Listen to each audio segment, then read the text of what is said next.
क्यों शिया और सुन्नी के बीच होती रहती है लड़ाई और क्यों किया गया मुसलमानों को अलग अलग? शिया सुन्नी लड़ाई इस्लाम की सबसे पुरानी और घातक लड़ाइयों में से एक है। इसकी शुरुआत इस्लामी पैगंबर मोहम्मद के दुनिया से जाने के बाद सन 632 में इस्लाम के उत्तराधिकारी पद को लेकर हुई। कुछ लोगों का कहना था कि मोहम्मद साहब ने अपने चचेरे भाई और दामाद अली को इस्लाम का वारिस बनाया है शिया, जबकि अन्य लोगों ने माना कि मोहम्मद साहब ने सिर्फ हजरत अली का ध्यान रखने को कहा है और असली वारिस अबू बकर को होना चाहिए। सुन्नी जो लोग अली के उत्तराधिकार के समर्थक थे उन्हें शिया कहा गया, जबकि अबू बकर के नेता बनाने के समर्थकों को सुन्नी कहा गया। ध्यान दें कि वास्तव में अबू बकर को खलीफा बनाया गया और इसके 2 खलीफाओं के बाद ही अली को खलीफा बनाया गया। इससे दोनों पक्षों में लड़ाई जारी रही। दूसरे, तीसरे और चौथे खलीफाओं की हत्या कर दी गई थी। इन खलीफाओं के नाम हैं उमर, उस्मान और अली। शिया अली से अपने नेताओं की गिनती करते हैं और अपने नेता को खलीफा के बदले इमाम कहते हैं। विभिन्न भागों में इस्लाम के विभिन्न मत प्रचलित हैं। मोहम्मद के नेतृत्व में पूरा अरबी प्रायद्वीप एक मत और साम्राज्य के अधीन पहली बार आया था। हजरत अली ही हजरत मोहम्मद साहब के असली उत्तराधिकारी थे और उन्हें ही पहला खलीफा बनना चाहिए था, ऐसा विश्वास रखने वाले शिया हैं। यद्यपि ऐसा हुआ नहीं और उनको 3 और लोगों के बाद खलीफा यानी प्रधान नेता बनाया गया। अली और उनके बाद उनके वंशजों को इस्लाम का प्रमुख बनना चाहिए था, ऐसा विश्वास रखने वाले शिया हैं। सुन्नी मुसलमान मानते हैं कि हजरत अली सहित पहले 4 खलीफा थे, जबकि शिया मुसलमानों का मानना है कि पहले 3 खलीफा इस्लाम के गैर वाजिब यानी अवैध प्रधान थे और वे हजरत अली से ही इमामों की गिनती आरंभ करते हैं और इस गिनती में खलीफा शब्द का प्रयोग नहीं करते। सुन्नी अली को चौथा खलीफा मानते हैं।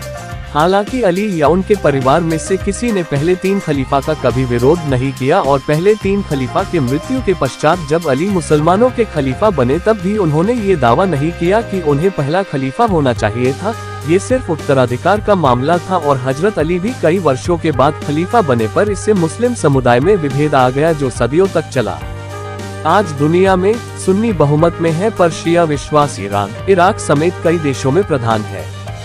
देश में सबसे ज्यादा शिया मुसलमान यूपी की राजधानी लखनऊ में रहते हैं। यही वजह है कि दुनिया के किसी भी कोने में जब भी शिया सुन्नी विवाद होता है तो उसकी तपिश यहाँ महसूस की जाती है। इराक में हुए संघर्ष के बाद यहाँ भी दोनों वर्गों में विवाद हो गया है। दोनों तरफ से पथराव और फायरिंग हुई है। स्थिति फिलहाल तनावपूर्ण लेकिन नियंत्रण में है। मुस्लिम धर्मगुरुओं के मुताबिक समाज के इन दोनों वर्गों में विवाद का आधार मजहबी है।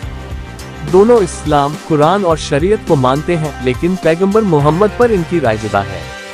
उनके इंतकाल के बाद पूरी कौम पर दोनों वर्गों पर किसका वर्चस्व होगा, इसकी लड़ाई आज तक जारी है।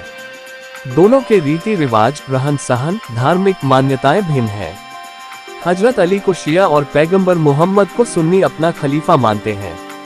करीब 1400 साल पहले सन 632 में इस्लाम धर्म के पैगंबर मोहम्मद साहब की मृत्यु हो गई थी। इसके बाद 4 खलीफा मनोनीत किए गए जो अबू बकर, उमर, उस्मान और हजरत अली थे। मुसलमानों के एक वर्ग का कहना है कि मोहम्मद साहब ने अपने दामाद हजरत अली को अपना वारिस बनाया था। वहीं दूसरे वर्ग का कहना है कि उन्होंने उनसे सिर्फ हजरत अली का ध्यान रखने को कहा था। उन्होंने अपना असली वारिस अबू बकर को बनाया था। इसी मान्यता के साथ मुसलमान 2 हिस्सों में बंट गया। मोहम्मद साहब के दामाद हजरत अली को मानने वाले शिया कहलाए और अबू बकर को मानने वाले सुन्नी। इसके बाद दोनों वर्गों के बीच अस्तित्व की लड़ाई शुरू हो गई। शिया मुसलमानों का दावा है कि खुदा ने अली को खुद उत्तराधिकारी चुना था। मोहम्मद साहब ने अपने इंतकाल से पहले इसे लिखित रूप में घोषित किया था।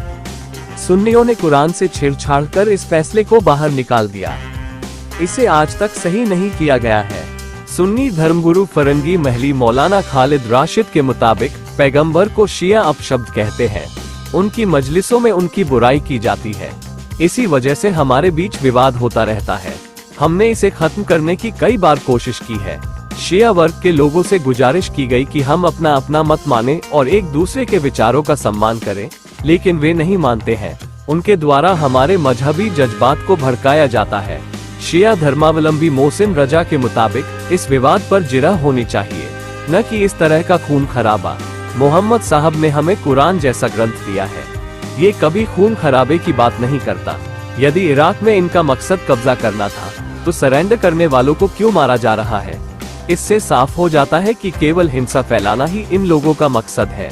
All India Muslim personal law board के उपाध्यक्ष और शिया धर्मगुरु मौलाना कल्बे सादिक के मुताबिक शिया मुसलमान शांतिप्रिय होते हैं, दुनिया के किसी भी कोने में मजहब के नाम पर हो रहे खून खराबे की खिलाफत करते हैं।